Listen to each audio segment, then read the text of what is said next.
All right, I'm at the MUFON Symposium. I'm with Tony Angiola and Ben Moss. How you guys doing? Doing Good. Great. Good. Can you fill us in for the person that hasn't heard you before? Give us your background. For those who do not know, I'm Tony, and I'm the Assistant State Director for MUFON Virginia. I've been involved with MUFON for since the 90s, so Wow. feeling the age coming up, yeah. Yeah. And Ben. I'm Ben Moss. I'm Chief Field Investigator at MUFON Virginia. Been in MUFON for over 20 years now, and got interested after watching Walter Cronkite special with my dad as a kid, and been hooked ever since. Was that the Walter Cronkite when he interviewed? I'm trying to think who it was he interviewed. It was a long interview. No, that was Dan Rather Dan that did the Rather, that's Donald right. Kehoe interview. Yeah, I know what Kehoe, yeah. yeah. This was Dan. They kind of debunked some things, but they filmed some interesting things. It was. I didn't know anything about it because I was a kid, but it was kind of a debunking show. But it had the opposite effect on me. I got really interested in it. That's great. I like to hear stories like that. Yeah, Debunkers lose on that one. that's right. Yeah. Have either one of you guys had your own personal sighting, UFO sighting? Well, I've seen a couple of things. I saw in college maybe a prototype for a cruise missile. I saw a missile falling out of the sky with all kinds of flaps on it, making no sound, just whistling, and then it fired up and gained altitude like it was coming down into the mountains. I saw two shooting stars, but in Key West, Florida, but they made right-angle turns at way up in the atmosphere, so that was interesting. And then I saw in Lynchburg, I saw two purple plasma balls during a thunderstorm, which could or could not have, or may not have been ball lightning, but very, Yeah. very strange, whooshing sound, followed these purple tracks in the sky, one after the other, witnessed by another person. So that was the most unusual thing I've seen. Wow. And how about you, Tony? For me, I think the most unusual thing that I saw and photographed was when Ben and I were investigating Socorro the first time, or actually the first time we went down there, and that was in 2016, I think, right? Yeah. And so Ben was driving, and I had the camera, and I had the button on the window ready to drop if I saw anything. We're just talking, and we thought we'll just get a feeling for this. A friend of ours told us that if it's the right time of the day, and you just stay calm and you just be open-minded, you might get a tinkle or something, a little twinkle or something. Tinkle, that doesn't sound right. Twinkle. A twinkle. I'm not going to edit. Yeah, right. You know what I mean. Yeah. So anyways, we were having a conversation mid-sentence. I said, I don't know what it is. Dropped the window, pulled the camera out, started shooting right by the mountains. I go, I don't know what it was. We'll have to check later and see if it was something. That happened maybe a couple times, and then the most important time was when Ben said something like, I don't know why, but something up to the upper right, And I said, yeah. Rolled the window down, started shooting, saw some light flashes, wasn't quite sure what it was. Later on, that series of photographs looked like plasma balls moving through the clouds, and we measured the distance between the shots and how fast we were moving relative to it. And it was making some pretty interesting maneuvers and changes in the amount of time that I was snapping each photograph. The first set of photographs reveals something that looks like a cigar-shaped, disc-shaped something at an angle, but we're still not really sure what that is. It seems to have something, energy kind of surrounding it, but it was interesting. Wow. Then there's a lot of things that we've seen that I just don't even make note of, because unless I have enough evidence, I don't feel like talking about it. Yeah. I understand. I have talked about my sighting that I had, my single sighting. Then I saw something else, and I said, I don't know if I should talk about this, because I just didn't think. I thought I was looking at the International Space Station there, and then it turned, and so like you said, it did a right angle turn, but I just don't know. It could have been atmospheric or something. I really don't know. Right. It was something. It was bigger than a satellite, whatever it was. But there are a lot of. I see why it's called a UFO, because there's a lot of things that are just. We don't know what they are. We don't know what they are. Yeah. Doesn't mean that it's aliens, though. Not That's right. always, anyway. So. That's the one thing that I think those who are not familiar with ufology is that they tend to hear UFO as a coined term to reference extraterrestrials, and everybody loves UFOs so much, we're trying to like reverse the taint, Yeah. you know, and kind of take it back and not let it go and change it all over again, you know. You've heard people mention all kinds of different acronyms to refer to the same VIP thing, and, all these things. Yeah. Everybody loves UFO, let's just bring it back. You know, let's hold on to Clean this it up a one. little, drain the UFO swamp. There you go, there you go. What do you think, Ben? I like UFA because we ran into a UFA in Socorro, unidentified flying animal. I was standing there, I'll never forget this. I told him I was standing there and I was panning around right at ground zero where the craft landed in 64, and this bird or something, this warbling sound, and it was going parallel to the ground. It was one of these where it just went whoop by me really quick, and I could see like a head and a tail, but it was some kind of creature, and I've never seen anything move that fast past me before. So He's gonna have a new show like Steve UFA. Irwin. Well, that thing would have Take up hit me, would have impaled itself in me pretty badly. So Wow. hummingbird with a big beak. Yeah, wow. So let's talk a little bit about, we were chatting briefly ahead of time, and I'm getting the impression that you don't think this article that came out December 16th, you know, that made a lot of, it totally went viral, and then all the news shows about it after that, and then this whole thing, you don't seem like are you not really impressed? What's going on? Well, the Pentagon release, every time this happens, they say, oh, this has never happened before. And it's kind of like when people say they need to do the scientific study of UFOs, and it's been done for 40 years. Truman, back in the day, when they asked him before a Joint Chief of Staff's meeting, what are you going to talk about? Are you going to talk about UFOs? He'd go, that's the first thing we're going to talk about. We talk about it every time. Then in the 60s and 70s, you had Donald Kehoe coming out talking about a UFO working group. Then you had Howard Bloom's book out there. He found a UFO working group in the 70s and 80s. And so this has always been going on. It's just the latest one, you know, the Air Force or the military has definitely been lying all this time about having groups, but it seems like there's more evidence. The groups have always been there. We just get lucky and find out about them. And this was probably a mistake, this release. But it's not new. It's been going on for a long time. And, you know, it's a lot of misdirection involved in that. But I think that all the evidence is there that there's always been an ongoing UFO program. They consider it very important information, because it would be if you have objects coming into our airspace that we can't do anything about. That's national defense importance. So Now, did you get sort of last night when Luis Elizondo talked, the one thing I heard someone say that was a takeaway from that is that it wasn't actually him releasing these videos. It's like above him. he said it was cleared, but you know, when I saw that whole release, and there's this D back channel release, and then he said it was cleared last night. There's a lot of bad information about this. First of all, it was released in a terrible way. You know, they showed the video that didn't match up to the audio. You had audio from one encounter matched to a different video. So when it first came out, they were talking about something else than what you were seeing. So that was confusing. But I just don't think that this kind of data would get leaked. I think it was authorized. I think it maybe was released and not the way they intended. But he said it was authorized last night, so I did take that away from it. And I'll let you can take this question, Tony. One of the questions I was going to ask Luis tonight on a one-on-one situation, he had to leave for an emergency or a situation, so unfortunately he's not here anymore. I did get a chance to talk to him, but not about this. And the question I was going to ask him tonight is, if this was released, why now? And Right, do you have any I've been thoughts on asking the same question myself, and you know, I believe it was Richard Becksworth that asked the first question. He said, "Hey, look, the information you released, we've known about it for years. You know, why should we believe anything more that you're releasing? Why now? It doesn't make any sense." And I've been thinking the same thing. I'm like, none of this information is news to us. We've seen better footage, like Nellis, for example. You know, we've seen lots and lots of footage that's much more compelling than what was released, and that, again, like Ben said, it was approved. The government's not going to screw up that much, you know, or to the point where, oh, look, big news, release, smoking gun. That's not going to happen.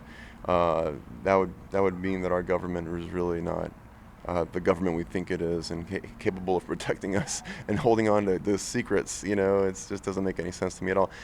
And what I think's going to happen, like with Tom DeLonge, sorry not to be too long on the answer, but I believe that it's going to come around, and you're going to find out that a lot of this news release, whether Tom DeLonge turns out to be a fraud and a phony and just driving us down the wrong path, or that Luis Elizondo all of a sudden has now been discredited for whatever reason, what's going to happen is that the largest UFO organization is going to look silly, you know, and I feel like we're putting a little bit too much weight with not seeing enough evidence.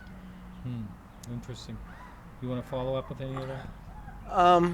Yeah, you know, this could all be another show, dog and pony show. You know, it's put a little bit out there, pull it back, see what happens, see what direction it takes people in, maybe pull you off the main path down a road that's distracting.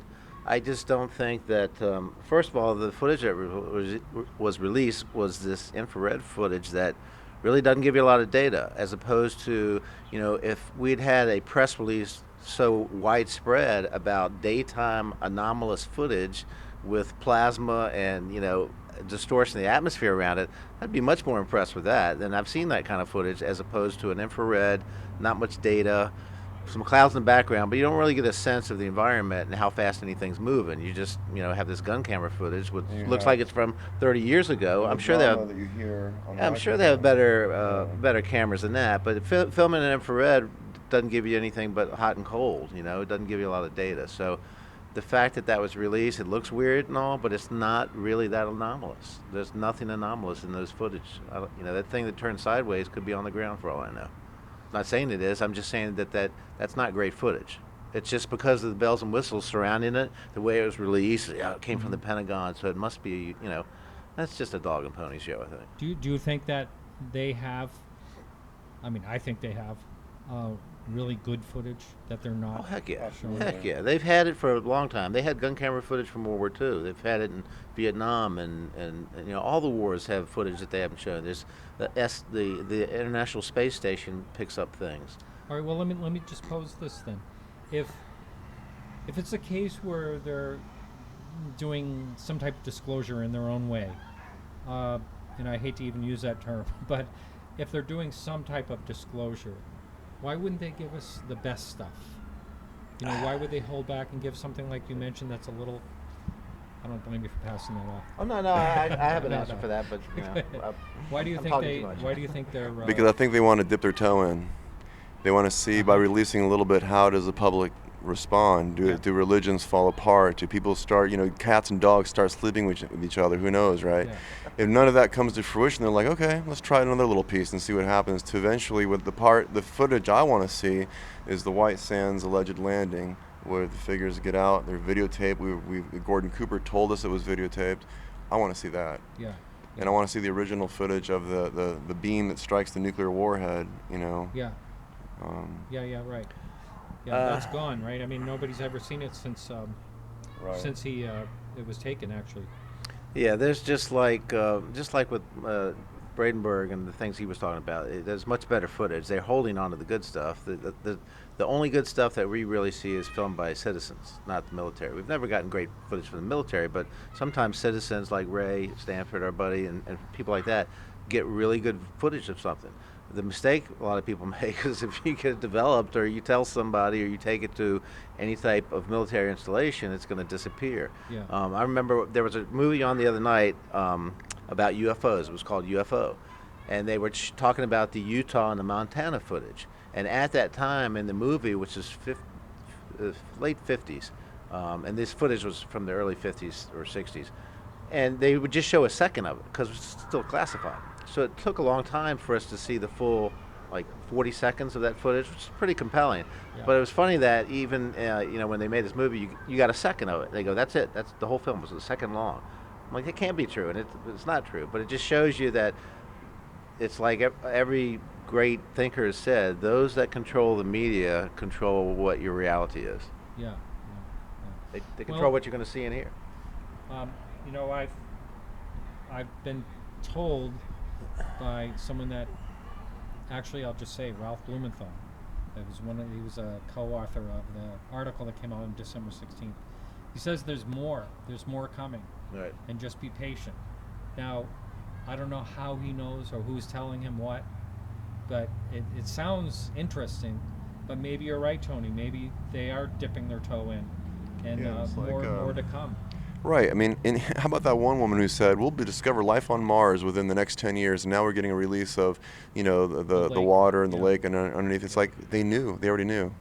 They know for the next 20 years what they're going to release. It's already been planned out, like a storyboard, and then they probably have some logic, like if then, if the public responds this way, then we go this way. I think that, I think it's very possible they're going to find fossil life on Mars. I mean, fossils of previous life. Right. It's very, I mean, very according to possible. Hoagland, there's baby shoes and baby bottles and all kinds of stuff. Dinosaurs.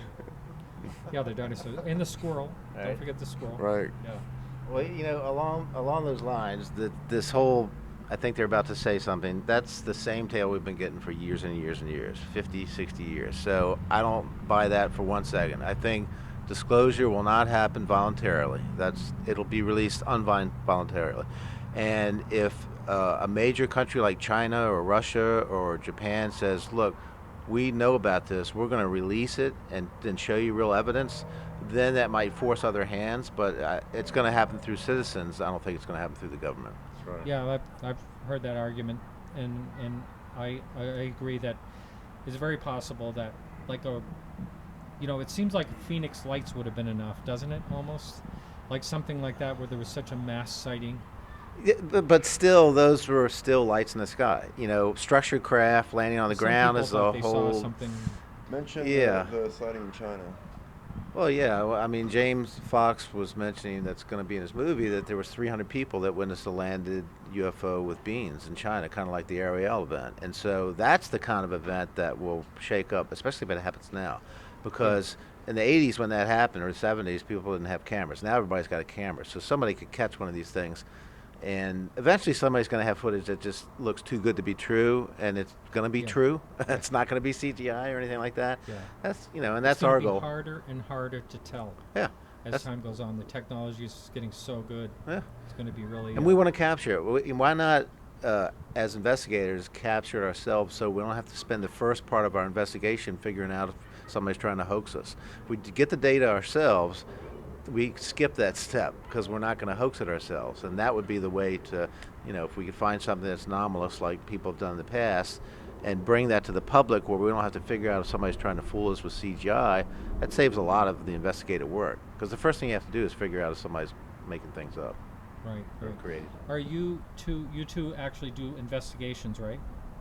Is there anything exciting or interesting you can talk about? Or do you work together when those? Usually. Yeah. Sometimes. Sometimes we do. If it's a compelling case, we'll grab 2, 3, 4 guys, and we'll get out there. We can cover more ground while one person interviews the witness, so someone else can be collecting soil samples or what have you, flying a drone, photographing, whatever. It gets done much quicker for sure. And do you have anything you can talk about, or any case in the past that was really interesting or compelling? Nothing really exciting has happened Well, we lately. just had Not compared to Shenandoah with Socorro, for example, which is Yeah. what we compare everything to now. Because that being, not to go off on that tangent, but you're talking about having all the elements. Multiple witnesses, tangible evidence. Things that have been tested in a lab, and it's a case that keeps giving us more information every year as people come forward, as more things are analyzed, and it's just amazing. That's the case I would want every day if Right. it was Now possible. I know you two have worked on that quite a bit with Ray, and then you've done work on your own.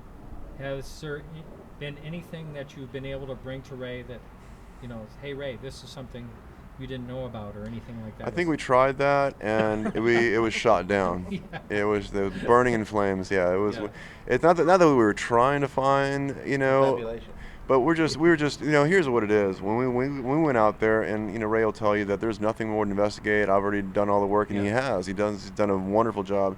But the one thing that we felt we could do is talk to those people that maybe he didn't get a chance to talk to, like Paul Hart and Lonnie's best friend, and a lot of people that were really close to Lonnie who loved him and felt that he was telling the truth for more than 1 or 2 or 3 reasons. He was a really, really good guy, and they had stories to tell. And I thought, whether it's true or not, let's document what they have to say. Yeah. And we just thought we'd share that with Ray. He didn't like it, so. Yeah, I mean, I had a long conversation with Ray about the fact that because how completely Lonnie was affected and changed his life, there seemed to be something missing from the story that shocked him so badly. And even Ray, when I was talking, I was saying, Ray, I got the feeling he got a lot closer to the creatures and could identify them as non-human. And when I talked to Ray about it, he's like, yeah. But now, since James Fox has maybe uncovered something that verifies that there was maybe a closer encounter, Ray doesn't want to hear that. And so it can be a confabulated story or just a different memory from time, because we're talking about 64. But we heard that through 3 different sources that he had gotten closer. So what is Ray's hesitation in that, in particular? He thinks it's confabulation. He thinks over time you're inventing these extra parts of the event. And that could be true. Very well be. It could be true. Mm-hmm. But the thing was that I always felt like, because Paul Hardin said Lonnie knew when to start and stop the story. And when it came to the beans, it was a pretty detailed story, but by the time it got to the public and the Army had talked to him, it was these white things in coveralls, very nondescript, no details. I think it became that because there were a lot more details. There were things that bothered him so bad that he spent 3 hours with his preacher that night, and that he thought he'd seen the devil, and that he was never the same. His life was never the same after that. So for that to have happened, I think he got to the point where he thought he was helping some students in a crashed car or something, and then saw they were about 4 feet tall and maybe had suits on, and then realized that he was dealing with something that, it'd be like if you never believed in ghosts and your house was haunted. That would. Yeah. Well, I mean, can you just picture this? Can you picture UFO never being on your mind, and then coming across something like that? Exactly. Your brain is going to try to put together what it's seeing. Right. It's going to try to fit it in a box. Right. And then it's not going to fit, and then it's just like speaking with Salma Siddiq this afternoon about the Ariel School encounter. She had no idea what a UFO was. Right. They didn't have it on TV there. Right. So she had no idea what this object was, and what this being that didn't look like a real person, what it was.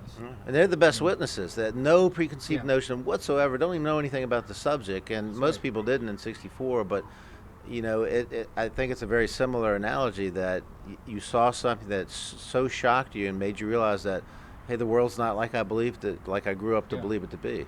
Yeah. And that's hard to accept. That your reality becomes a whole different reality, and that's what we're all seeking. Are we alone? And if most of us know we're not. But I think if it became a reality, that's what the government's still worried about. It's the Brookings Institute report where they said, look, you find things on the other side of the moon or on the moons of Saturn or whatever, you can't tell people because Orson Welles broadcast flipped everybody out in '38 when they had the War of the Worlds on the radio, and people went out and shot their neighbors, and they reference that in the Brookings report as a reason why you can't talk about it. And we're beyond that now. Star Trek and everything got us past that. I was thinking about this the other day. I may be totally wrong, but I'm thinking that if all of a sudden we knew 100% for sure that other intelligent life lived elsewhere, I don't think it's going to change our world that much. No, not like I think people go back to doing what they're doing after, the shock of it all. Right. I may be totally wrong in that, but I don't think it's going to change much. Well, unless they say, and they're abducting people, then the whole new, people, that's a whole different thing. That's a whole different thing. Then I think they'll nail in your window shut, and which wouldn't help if they go through walls. So. I mean, it's like even the recent article, I don't know if you saw it, where they talked about the known galaxy having however many billions of Earth-like planets, and how outside of the galaxy it's something like 50 sextillion Earth-like planets, of probability of life. These numbers are so astronomically high, even if you had just 1% of that to be true. Yeah, I know. The thing of it is, it's always, to think really deep, how does the very first spark of life happen? That's what's got to happen on all these planets, unless there's, they're seeded or whatever. I guess it depends how slow or fast you want intelligent life to develop. Well, if life was on Mars and it's on Earth, 2 planets in the solar system, then mathematically, boom, it's everywhere. Yeah, that and kind of changes it's everything. Incredibly tenacious, so it can survive in all these different environments. So it's still kind of a testament to our species that we're so stupid to believe that we're the pinnacle of life in the universe. We're probably at the bottom. Yeah. But here comes a question that I ask a lot of people when it comes to that. if life is so abundant and intelligent life is so abundant, then why are we so special that we're being visited if we are being visited by outside intelligent life? I think that it was the testing of the atom bomb that woke things up, Yeah, which is Stanley why. Friedman says the same thing. Yeah, I really. It's almost just, and they knew that. Whoever's out there, it's like an atomic doorbell, so to speak. What did he say? The kids found the matches. The kids found the matches, exactly right. So, and I'm sure that historically we know there have been sightings throughout history, cave paintings, things like this. Yeah. But the amount of attention we suddenly got after we rang that doorbell, the atomic doorbell, now it's just, they just said, you know what, let's go ahead and wake up the underground layers we have around the earth, or the ocean.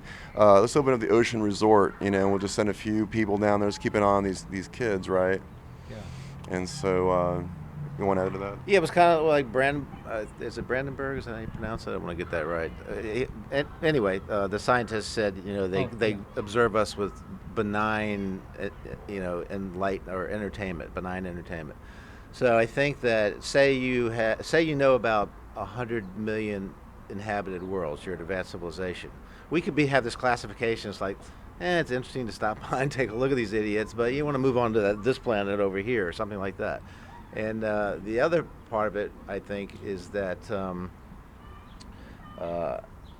we're kind of on an outside arm of the Milky Way galaxy. So if you're about to leave the galaxy and there's inhabited worlds here, you'll come through this part, you'll charge up maybe using the sun, and then you're jumping to the next galaxy if you have that capability. So, as large as the universe is, if they're actually coming here and know about us, then that tells you there's a whole lot of life out there searching, because we're one speck in this huge amount of space. But if there's intelligent life finding us, then man, it's got to be all over, because it wouldn't just be in this little section of the Milky Way. That's a good point, Ben, because if our sun is a refilling station, then Earth is the drive-in movie. Yeah, a commercial. One of my favorite. I don't know if you're a South Park fan, but have you seen Canceled? Kids, yeah. Season 8, Canceled, because Earth is the #1 reality TV show in the galaxy. It's freaking hilarious. I crack up every time I watch it. If you haven't seen it, watch it. You'll love it. Yeah, It's hilarious. That's funny. Do you think that, if you had to guess, do you think that intelligent beings, are close to human anatomy, as far as Right? Yeah, that's a good question. Bipedal and, I think exactly. I think what you see around you, in as many strange forms as we have in the number of races on this planet, everyone's got 2 eyes, 2 arms, 2 legs. Even dogs are symmetric. And very few things I can imagine that are growing in a natural, organic state are not going to be symmetrical.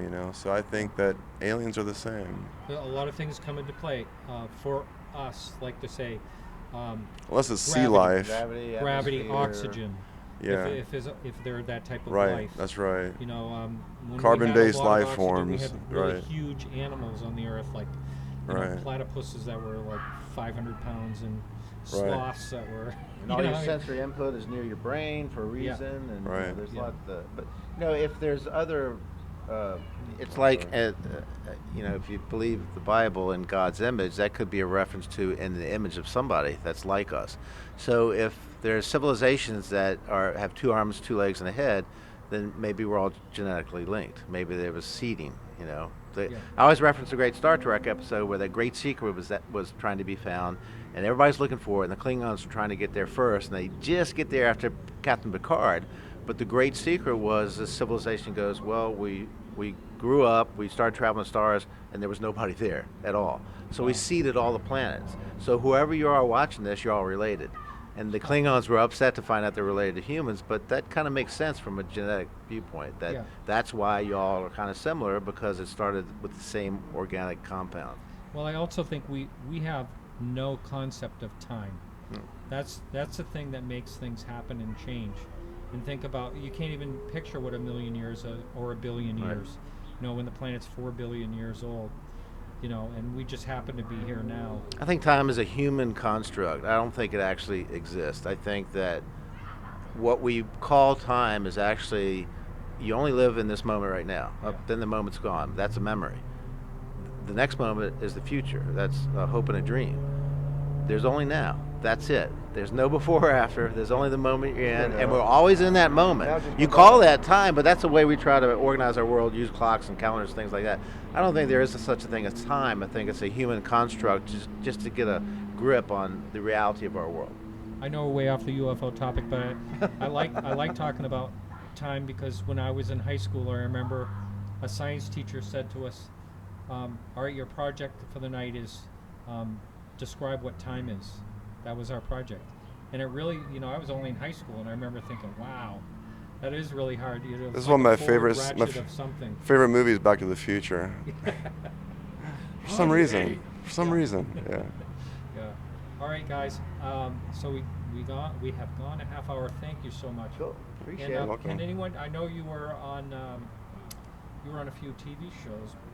Hanger. What was Hanger One? Hang on, NASA's Unexplained Files. We were on UFO Conspiracy Theory, The Hunt for the Truth, which was amalgamation of footage that we all did, and then you might see us walking down the hallway in Ancient Aliens because they use stock footage. So Anything coming up that you've been asked to do? we're working on things. We're speaking in Pittsburgh in October at MUFON there, and we're working on a book to finish up the Socorro, everything we found about Socorro and some related things to that. And how does Ray Stanford feel about that? Ray's going to be part of it for Okay, sure. okay. I mean, he always says he's going to write a follow-up to his book, but if we He's wait 80 on 80 that, years old, yeah, yeah. we wait on that. So, Yeah. no, but it'll be an honor, just to do something to try to be as good as, or half as good as Socorro Salsa in a Pentagon pantry. So, Yeah. that's the goal, is just to put a stamp on the story, and that's why a lot of people have come to us and said, we're so glad that you're keep talking about this, because it keeps becoming this maybe hoax type thing, which it wasn't.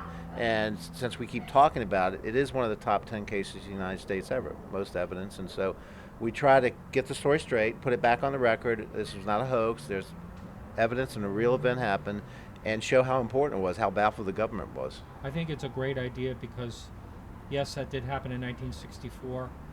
The book was written, quite a while ago, and it does need a 77? refresher. 70 something, yeah. Yeah, it needs a refresher. Yeah. So, all right, guys. Thank Thanks you, so sir. much. Thank you. All right. All right.